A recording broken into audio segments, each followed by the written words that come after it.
Monsters do have their place. In the zoo, in your nightmares, in the deep. Hey, today we're going to be talking about Mail Order Wings by Beatrice Gormley, and also a little bit about the Metamorphosis by Franz Kafka. I've had this copy here of Mail Order Wings for 32 years, since I was 10 years old. I got this for Christmas when I was 10 years old. And I never finished the book. I was so close to finishing this book. I was about a chapter and a half away from being done with it. And time passed, and I felt like I'd have to start over again, and I just didn't. And then more time passed, and for some reason I felt like I was too old to read this book. Personally now, as an adult, having read it, I don't think anyone is too old for this book. You could just read it like it was a short story. Mail Order Wings is the story of 9-year-old Andrea, who has many collections and her own way of doing things and her own interests in life, and one day she sees an advertisement in the back of a comic book for mail order wings, and she sends away for them. The kit arrives. She has to put these wings together and drink a kind of a magic potion, and then things don't go quite as how she expected. The reason I think I didn't finish it when I was 10 years old was it was about to end, and I didn't want the story to end because I loved it so much. I was really completely wrapped up in this story, and I really related to Andrea. I loved that character so much. It was probably the first character in a book that I really related to and just loved and felt very real to me. So now as an adult, having finished it, I actually got to just about the same point where I had set it down when I was 10 years old. And I had to set it down again, but I only set it down for about an hour, and I came back to it because I really did have the same feelings. Like, I didn't want this story to end. I deeply enjoyed this book as an adult, just as much as I enjoyed it as a child. Maybe even more, because I could look back to what it meant to me as a child and remember it while I was reading it. I really related to this little girl, and I just admired her when I was a child because she didn't let what other people thought stop her from what she wanted to do and what she was interested in.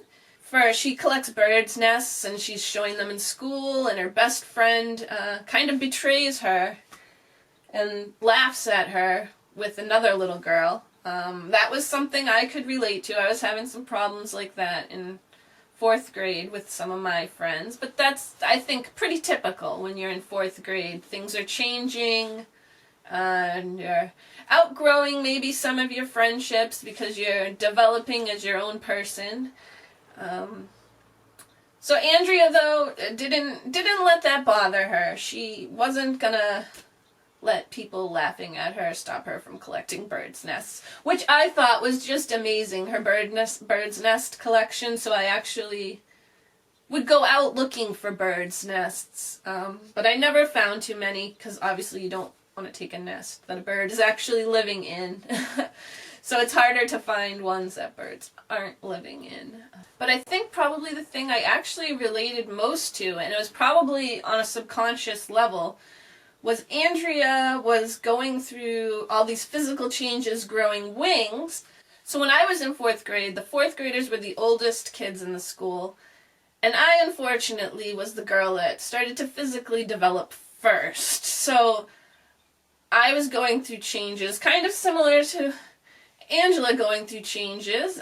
She had to hide her wings under sweaters and oversized clothing, and that was kind of what I was doing. I was hiding myself under oversized clothing a lot, and I felt kind of alone in things, probably similar to a way that a girl who's growing wings felt alone to things. So it was comforting, this book, to me when I was 10. To have this little girl going through not the same thing, but something emotionally the same. It was really like having a friend, so I really appreciated this book. This book has a lot of really great scenes. Some of my favorites are the first night she discovers she can fly, and she flies out her window and lands in a tree with an owl. That part is just amazing. And then she goes to this bird sanctuary to practice flying with actual birds, and so she can fly where no one can see her.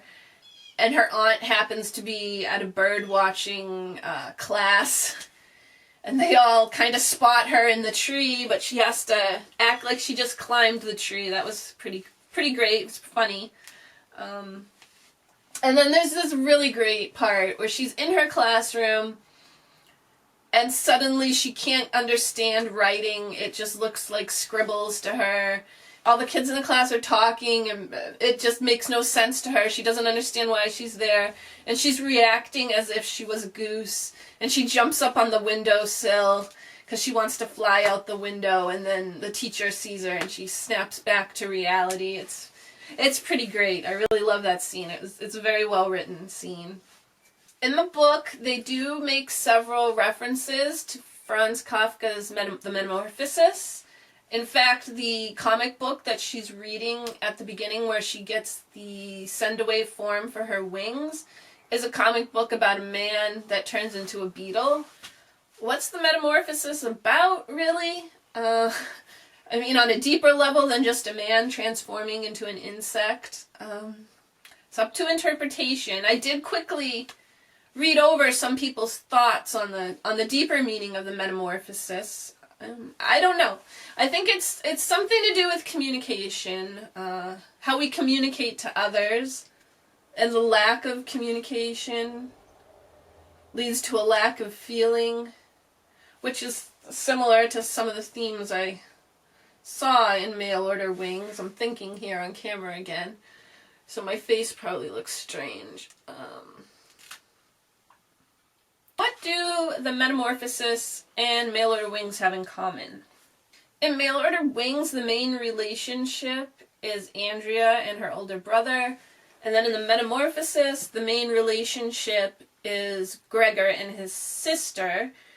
Gregor turns into a beetle, basically, in the Metamorphosis, and his sister is the only one in the family that seems to be concerned with taking care of him. And he loved his sister so much before he had turned into a beetle. She was kind of his life.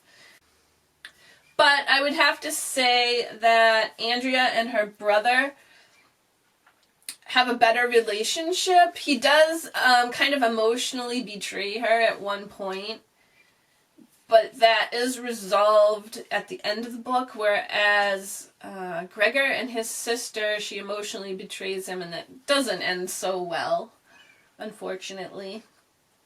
In fact, it made me so sad, and I've read The Metamorphosis several times, and I feel so sad at the end of that story for Gregor. That I would say, if you read that story and you're feeling like really sad for Gregor, read Mail Order Wings. That will help you.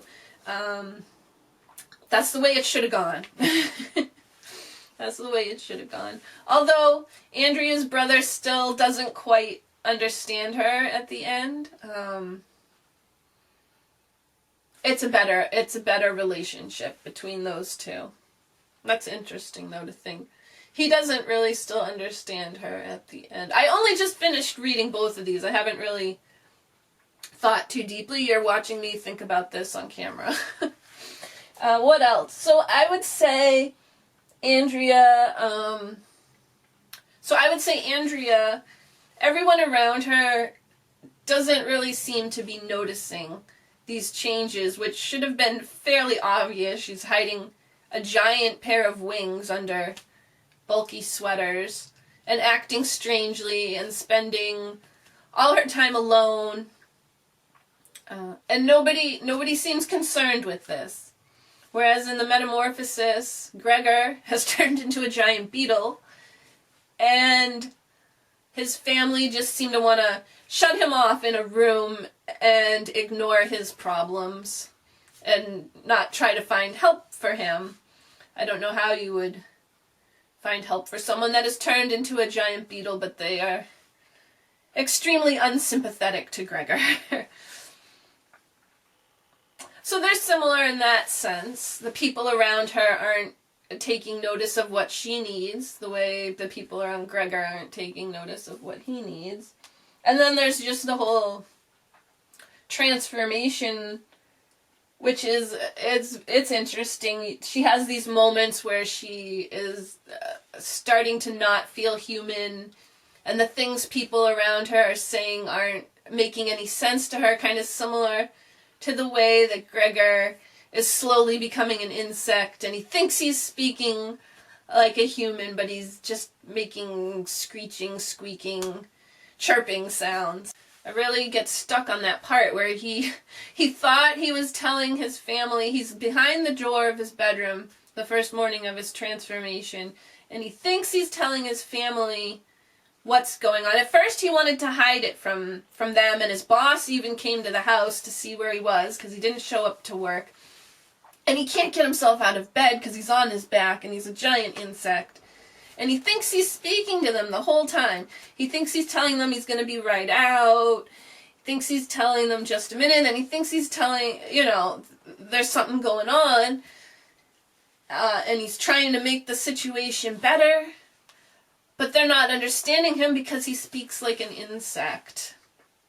Which is kind of similar because in Mail Order Wings, Andrea tries several times telling her to tell her brother what's going on, and she thinks he's actually on her side for the first time and really listening to her and treating her like they're equals and believing her about these wings.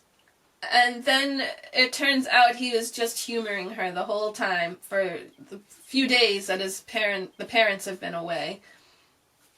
And she was under the impression that whole time that he was actually listening to her and was on her side. So, I definitely recommend reading The Metamorphosis and Mail Order Wings. Even if you're an adult, read Mail Order Wings with Metamorphosis. It'll be a great time. Okay, thank you for watching. Hope to see you again next time.